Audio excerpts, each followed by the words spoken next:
আল্লাহর কুদরতি কদমে সিজদায় পড়ে রোনাজারি শুরু করে দিল আর আল্লাহকে ডাক দিতে লাগলো, প্রভু বুঝি নাই অন্যায় করেছি, জুলুম করেছি গো আল্লাহ।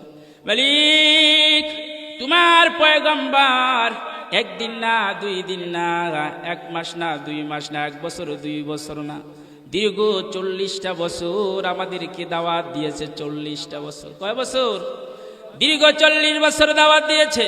ওগো আরশের মালিক আল্লাহ, দাওয়াত আমরা গ্রহণ করি নাই, আমরা অন্যায় ভাবে তোমার পয়গম্বরের উপরে জুলুম করেছি, থাপ্পড় দিয়েছি, আঘাত করেছি, থুতু নিক্ষেপ করেছি, ভালো ব্যবহারের পরিবর্তে খারাপ ব্যবহার করেছি।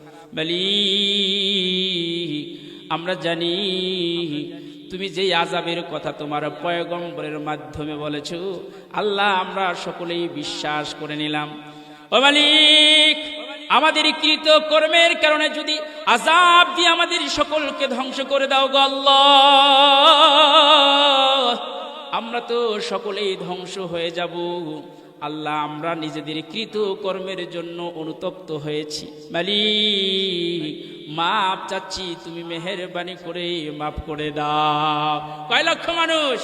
4,40,000 বছর দাওয়াত দিয়েছে, একটা মানুষও ইসলামের সুশীল ছায়াতলে আশ্রয় গ্রহণ করে নাই।